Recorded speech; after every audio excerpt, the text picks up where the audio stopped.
as we prepare to break ground and begin construction on Quinlan-Hammond Hall of Honor, the new home for the Center for Military Veterans, Service Members, and Families, on the Hattiesburg campus of the University of Southern Mississippi, we brought together the building's namesakes, Joe Quinlan and Major General Jeff Hammond, U.S. Army retired, to talk about their friendship, the new facility, and the impact it will have on our future military students. Gentlemen, will you take a few minutes and tell us how the two of you met? We know your friendship has grown over the years, but tell us about the beginning. Well, if I recall, it was about 8 years ago. I was at the time I was here at USM with athletics, and I believe I was contacted by your daughter Tiffany regarding an opportunity to be a guest speaker at a conference Joe and his company was sponsoring. I said I might be willing to do that, but why me? She said, well, my dad, USM grad, and we're a Marine family. I said, well, that's good enough. And so that was actually the first media engagement, which moving forward developed into a great friendship.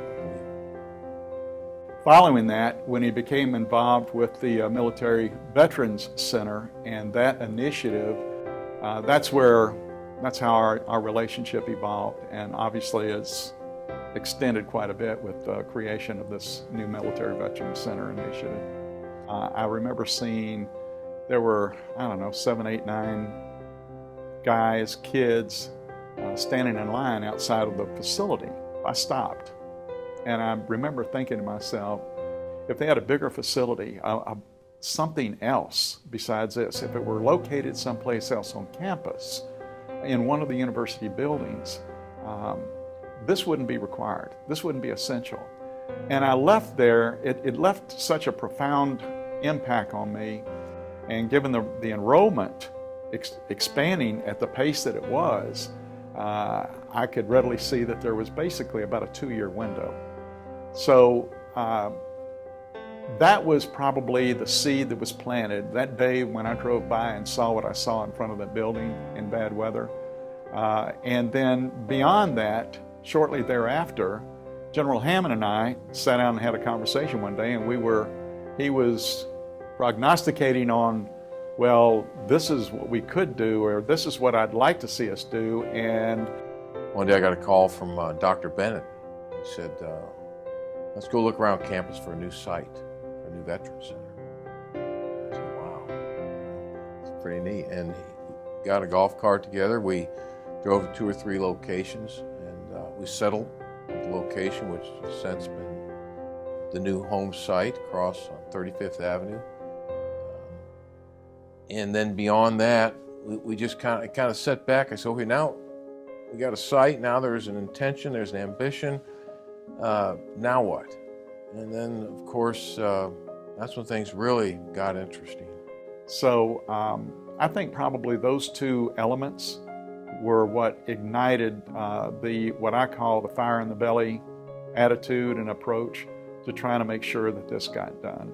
Combination of Dr. Bennett saying, let's do this, let's put a stake in the ground, and then Joe Quinlan stepping forward, 2 strategic leaders deciding that they could see forward into the things beyond the mountains that others couldn't see with this program, and we got going.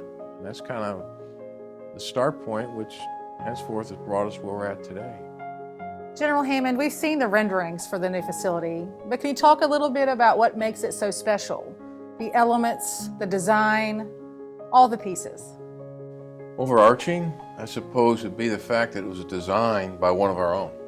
This building was designed by Rich Beckish, USM graduate, member of the Army Reserve, a veteran. Probably second to that, just the many numerous symbolic elements of this building really strike you. From the outside visual, the entrance design where it presents a salute to our student veterans and their family members as they enter and exit, to along the walls, the displays and the things that are going to make this more than just a building. It's almost going to be, it's going to have a heartbeat to it. It's going to have a heartbeat to it that constantly communicates sacrifice for freedom so that we can have what we have here at this university, an institution where we can study, learn, and dream. And if you've ever served in the military, I think it will resonate with most that the presentation of the flags outside I thought was very, very impressive. And when you go into the corridor where you've got each one of the military branches represented, emblems hanging from the ceiling, to me, I think is it's very inspiring.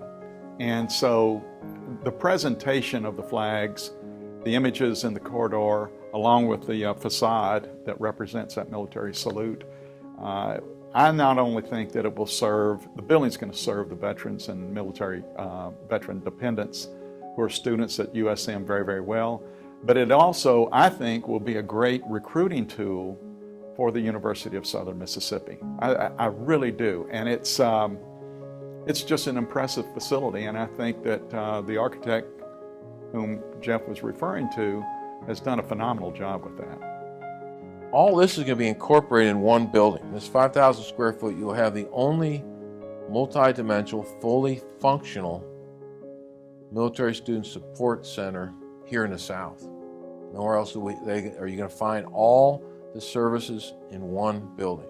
Another great function of this building, to add to what General Hammond said, is obviously the vast majority of our military veteran students are transient or commuter students. So that means that during the day, they have really no place to reside or stage until their next class. And this gives them a refuge, if you will, to be able to recline, study, prepare for the next class, have lunch, whatever it may be. And I think that it gives them their home, away from home. Over 5,000 square feet, a new building, a building that honors those who have served. Kids that raised their right hand after 9/11 said, "Send me." These are kids, we're talking about the send me generation kids, send me. It's going to provide not only the basic services you would see at any campus veteran center, but it's going to provide more. It's going to provide more because the state of Mississippi, Veterans Administration, has made an investment in this university. A lot of people don't realize. And maybe more important, Veterans Administration has given us a Vet Success on Campus officer, a full-time VA counselor who works in our building, who, among other things, helps our kids not only navigate the challenges of the VA support systems, but also sets them up to find them jobs. These kids that we serve, they don't come to you thinking that they deserve anything. They don't deserve a new building. They don't deserve this or that. They've earned it. They've earned it. And therein lies the big difference in my heart and behind the purpose of this building. I mean, students on any college campus, students, staff, and faculty, they deserve certain things. But these kids, the word deserve doesn't exist in their vocabulary. 2 words, sacrifice, and they've earned this from us. So that's where we're at today. Excitement continues to build each day as we lean forward eagerly to the day when we can not only break ground, but cut the yellow ribbon, signifying the start of a new chapter for this university. And we're looking forward to the groundbreaking on November the 11th, which coincides with, obviously, Veterans Day, and we'll get this thing going. Very special thanks to Joe Quinlan and General Hammond. We're so glad to hear their stories, their friendship. We're so looking forward to the new facility. Quinlan-Hammond Hall of Honor will be a 5,200 square foot facility specially made for this wonderful group of military students on our campus. If you would like to support the Center for Military Veterans, Service Members, and Families, please consider visiting usmfoundation.com/veterans today. You can learn more about the programs, watch the project as it unfolds from groundbreaking to ribbon cutting, and make a contribution to support our students. Thank you.